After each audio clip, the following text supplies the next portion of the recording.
Okay, I think it's recording. Alright, so for this one, you're given all this set of code. Sometimes you don't even use all of it. So I'm trying to give you more information to see if you can decipher it, right? So this stuff we are not using, so I'll go ahead and display on your screen so you can see. And it's still working perfect. Okay, so pad.y is equal to 3. Is this legal? Remember right here.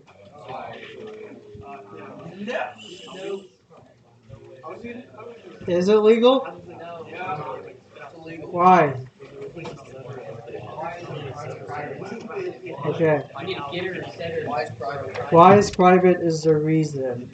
No, that attribute is private.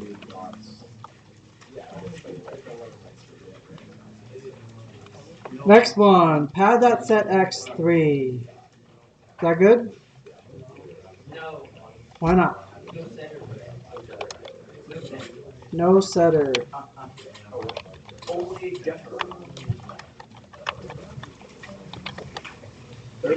Alright, now pad.set y. Is that good? Yeah. Legal call to a setter. Pad.paddle.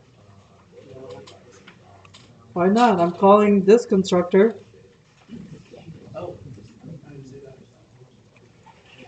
Is that legal? No, no such thing. Wait, you can't just call it. Wait.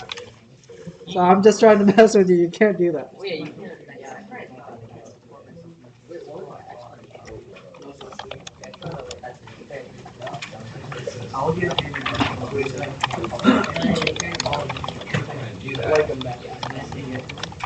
Alright, that one, right? Pad is equal to new paddle. Is that legal? No. But did you find a good reason? So a lot of you guys, you could identify that something was wrong, but then your reasoning was off, so you didn't get full credit. So what's the reason this one is wrong?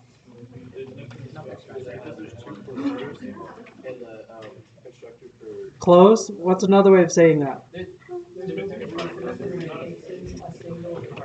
Okay, so again, those are closed, but it should be, there is no constructor for paddle that takes in a single int. Right, we have one that takes in 2. Pad is equal to new paddle, -1, -1. Is that legal? Yeah. Legal. There is a constructor.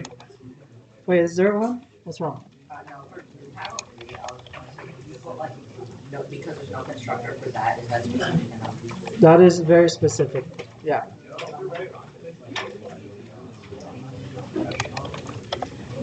Alright, pad.move, is that legal?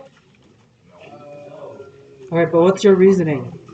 There's no thing. There's no thing for it. That's not specific. Method. There's no method, very good. Oh, no such method move.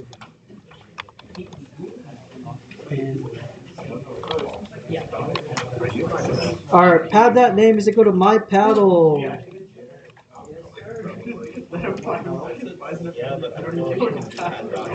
Alright, some of us are putting yes, and I don't know why, but take a look. I don't know if you guys want to draw arrows, right? These should be your notes. String name here. Now I'm mixing private and public.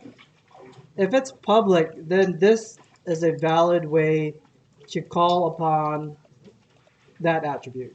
You can read it and write it in using this syntax right here. Legal. So, but the reason, if you were trying to explain it, would be name is a public attribute in the class. So you can access it without accessible without a getter or setter. Question. The public makes sense that you don't need getters better. Why don't you just make every So again, it's this idea of encapsulation, right? So it's a programming standard or convention, whatever you want to call it. Essentially, you're trying to hide as much data as possible and implementation. So preventing users from doing whatever they want to. in like real programs, are the getters and setters actually called like getters? Get this, set this. Yeah. Then it would just then most of like everyone would just know what it is, right? Yeah, if you have getters and setters, that's the point. You don't have to provide them, but having a convention for naming them means you can figure out what they are. So the question is, if you have a setter, why not just make it public if you're letting them write it anyway? No, Right? no, I meant like if they know the method is like if the method says get whatever, Yeah. but it doesn't have to say that. It could be like anything, right? Like the Yeah, name yeah, of the yeah. method. Yeah. So like in a real program, would it actually be called like get this?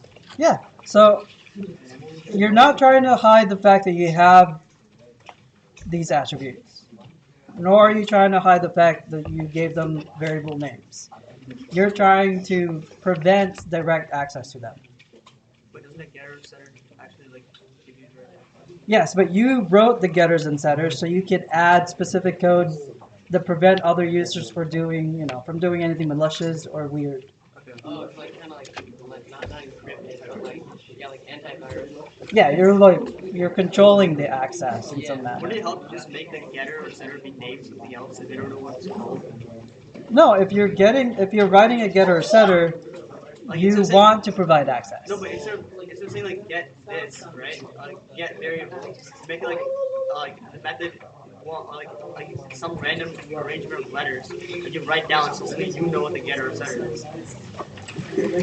But again, you're trying to hide it. Why are you trying to hide Well, the? isn't that the point of making it private? No. So when you guys have getters and setters, the point of that is providing access easily to anyone who wants to use the class.